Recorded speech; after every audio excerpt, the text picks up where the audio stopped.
Assalamualaikum warahmatullahi wabarakatuh. Di sini saya dan teman-teman saya akan menjelaskan tentang proyek satu dari mata kuliah pengantaran pembelajaran mesin. Langsung saja, ada beberapa poin penting yang akan kami bahas di sini. Yang pertama yaitu tentang kami sendiri, para penulis karya. Kemudian yang kedua ada abstrak, ketiga pendahuluan, empat metode penelitian, dan yang kelima rumus matematika tersebut.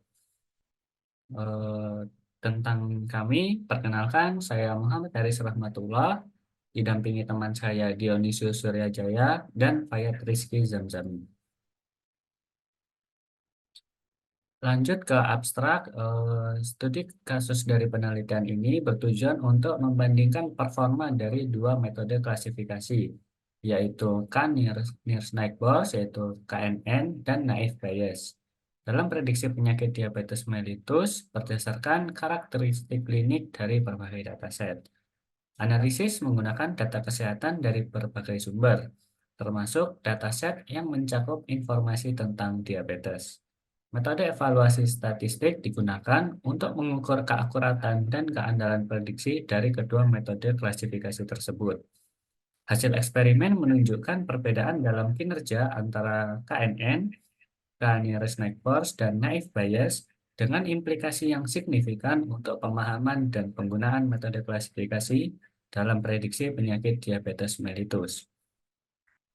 Lanjut ke pendahuluan, diabetes mellitus sendiri telah menjadi perhatian utama dalam bidang kesehatan global karena prevalensinya yang terus meningkat dan dampak serius terhadap individu serta perawatan kesehatan secara keseluruhan. Diabetes mellitus adalah penyakit kronis yang ditandai dengan tingginya kadar glukosa darah, berpotensi menyebabkan komplikasi serius seperti penyakit jantung, gagal ginjal, kerusakan saraf, dan masalah mata. Deteksi dini dan pengelolaan yang tepat dari diabetes menjadi semakin penting karena bisa mendorong peningkatan penelitian dalam pengembangan metode prediksi efektif. Analisis data kesehatan dan kecerdasan buatan atau yang disebut dengan AI ini sangat penting untuk mengidentifikasi faktor risiko dan memprediksi penyakit diabetes.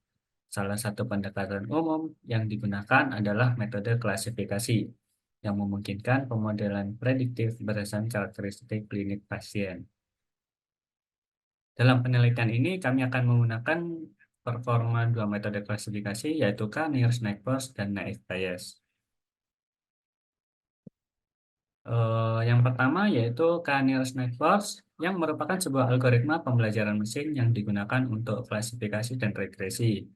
Langkah-langkah umumnya yaitu kita menghitung jarak, misalnya menggunakan jarak eklusidean, kemudian kita pilih K titik data terdekat, tentukan label mayoritas di antara K titik data terdekat, dan tetapkan label sebagai prediksi untuk titik data baru. Untuk yang naive Bayes sendiri adalah kelas dari algoritma klasifikasi probabilistik yang berdasarkan pada teori Bayes dengan asumsi bahwa fitur-fitur atau atribut-atribut yang digunakan dalam model adalah independen satu sama lain. Langkah-langkah yang bisa kita lakukan dalam algoritma naive Bayes adalah menghitung probabilitas prior untuk setiap kelas, kemudian menggunakan teorema Bayes untuk menghitung probabilitas posterior dari setiap kelas berdasarkan probabilitas prior dan likelihood. Kemudian kita bisa memilih kelas dengan probabilitas posterior tertinggi sebagai prediksi. Berikut adalah rumus matematika dari masing-masing metode klasifikasi, yaitu ada KNN dan Naive Bayes yang bisa dilihat pada slide berikut ini. Langsung saja kita ke kesimpulan. Kami sudah membandingkan dua metode klasifikasi, yaitu Naive Bayes dan KNN, untuk memprediksi diabetes mellitus. Evaluasi menunjukkan bahwa metode Naive Bayes memiliki akurasi yang sedikit lebih tinggi dibandingkan KNN, dengan nilai yaitu masing-masing sebesar 0,69 untuk Naive Bayes dan 0,61 untuk KNN. Naive Bayes mungkin lebih baik dalam menangani atribut diskrit dan kontinu. Naive Bayes memberikan hasil yang lebih baik dalam kasus ini.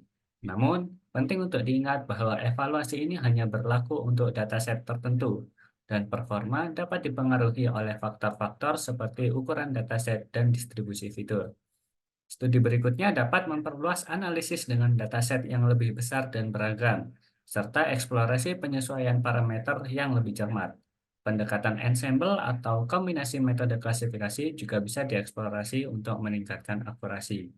Hal ini bisa membantu dalam pengembangan model prediksi yang lebih akurat dan efektif untuk diagnosis dan penanganan diabetes mellitus secara dini. Terima kasih.